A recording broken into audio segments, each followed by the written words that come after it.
Like this shit, I just envisioned in my head. It was like some X-Men type shit. Cause it's like low key. Well, I mean, what I'm thinking about is crazy as shit. Like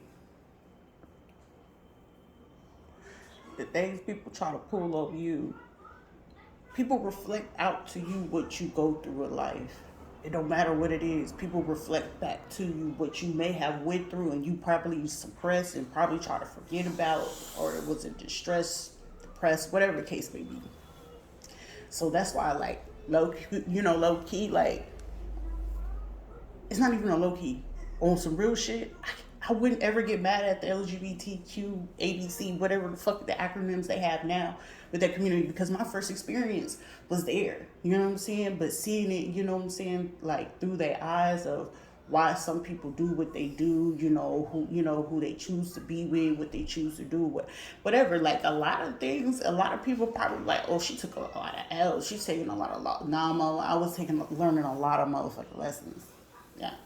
I mean, the biggest lessons, or my biggest lessons, my kids. But through my kids, it was like now that all the stuff that was outside of me, like now I'm seeing it with me, and everything that I'm having to see with myself is like it's crazy. Like some people probably call me, heartless or cold or whatever the case may be.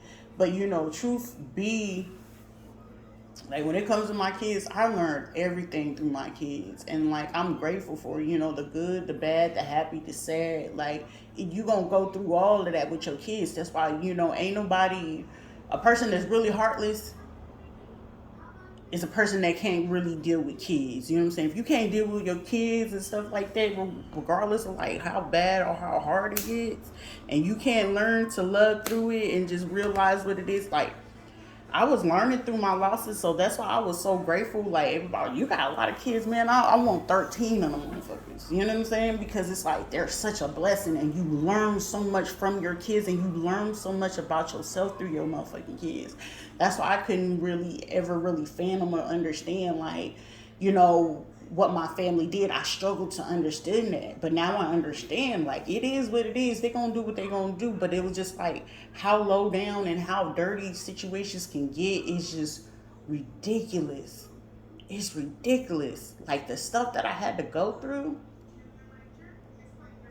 and what I had to feel. Like I don't feel like anybody should ever have to feel that. Like most people go through anxiety, depression, pain, loneliness, and most of the craziest thing is I know I'm gonna hop around from a lot of things. Life of a neurodivergent, so you're gonna have to understand it one way or another. So catch the gist if you can. But I'm gonna get back to it. I know I'm capable of doing it. Anyways, like I struggle with understanding like why my family put me through what they did, but I'm grateful that they did because I wouldn't be who I am now. But the craziest shit is just like thinking about it and like and the craziest part of it is I understood what they had to go through.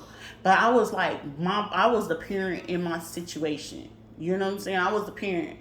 But it was just like, bro, like the worst feeling in the world where you have to fight your own family like they are some bees and tricks off the streets, like for real, like nobody deserves, and it's not to say nobody deserves to get their hand, nobody put hands on anybody. Like anything in life you could talk it out, you could talk through it. Like I learned so fucking late. Like I hated that, with my oldest, my daughter and my son, like it's a little bit rough, what I'm saying, trying to rebuild that trust and love and security again with them. It's a struggle. Like fuck. Like because it was like I was going through this lack mentality, or beat their kids and then make them do right. Yeah, you ride a really, really thin fence, but the thing of it is slavery, that's what they did to us. They beat us to do what they needed us to do, but then what they was beating, they beat us so unconscious to a point where we were so numb to what's really going on in front of us. It's ridiculous. Then it's like, oh, you been white, or you been, baby, I ain't gonna ever forget where I came from, baby. I came from the mud, baby, because how everything, the stuff that you have to see in the mud, you wouldn't even understand. You know the feeling of watching, somebody's kids, but these are the same people like back in the day, like sex trafficking, it ain't new. Sex trafficking been out for ages. But imagine being a kid, like you knew but you didn't know. So it's like I knew but I didn't understand. So now it's like now I know and understand. It's like shit, this shit happening every day. Like it's somebody going, taking their kids because they feel like, oh, mama, she's stable. Yeah, she's stable on them drugs. You know what I'm saying? And it's like I understand like why people get on hard drugs and stuff like that because all the stuff that they had to go through. And then it's like you go through stuff by yourself and ain't nobody there.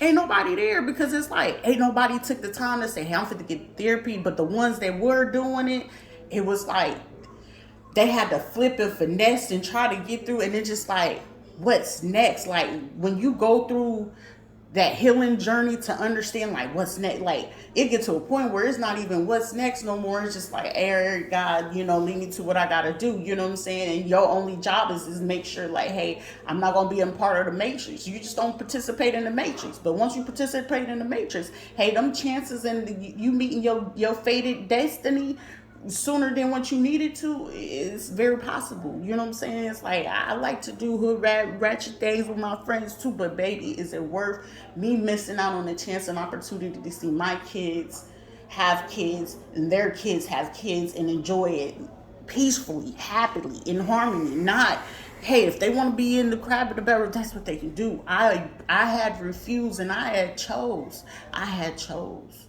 I'm not going to be a product of my environment. I'm not. You know what it's like? Like you leave the hood to go to another hood, but you could survive the hood because you came from the hood. That's what it is. Going from Pine Hill, you know what I'm saying? From the POWs, couch to couch, place to place, man to man. Then it's, family don't really, deal with you. And then it's, from there, you on your own. Cause when nobody teach you nothing, oh, that's what that is. Oh, you got up here. Oh, you having sex. Oh, it's like, God damn. What can y'all actually give me that's positive? And this coming from a kid, I didn't know I was neurodivergent. I mean, I remember a lot of people like, you're not slow, but we know something else is wrong with you. And it was like, I had teachers like, like let me know, but not let me know because it's like, okay, you're going to be unaware of it type shit. But it was just like, I was naturally just good at it. AB honor roll. And I think I made AB honor roll up until like maybe 10th grade, 10th, 11th grade. By then, like 10th, 11th grade, I was like, I just really didn't give a fuck. So I just really just didn't care because it's just like, wasn't nobody cheering me on, wasn't nobody helping me, no nothing. I wanted to do sports, couldn't do sports, needed a car, couldn't get a car, so it's like, I knew what I needed to do to, get my money up so I could get out because I knew at first, what I'm saying, before addictions started to play in my life, I understood like early then, but it was just like, they were just beating me down all the way to the point where it's like, she's gonna break. I didn't necessarily break, but it's like I broke off into, like judging. And then it was like, the judging was smacking me in my face back to back because I couldn't understand, like, dang, what am I going through? Because it's like I'm judging them, trying to get away from them, but at the same time, it was like, who am I to judge them? You know what I'm saying? They ain't know no better. Instead of just looking at that, because at that time, that's when I was supposed to have looked at it. You know what? They ain't know no better. So it is what it is. It could have been way easier to forgive back then, but it's like I'm having to forgive and forgive and forgive and forgive.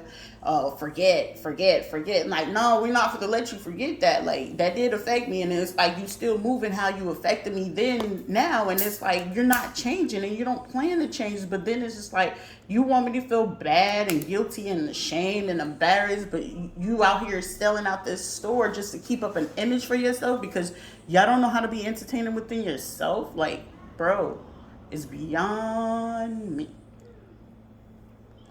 But that's, all those situations is a whole different story. Like, each of my kids got their own story. Like, when me giving birth to each of my kids is a story to that. To, the situation with my mother and my family and stuff like that is a story to my ex-husbands. It's a story to that. But, it's things that I learned through all of that.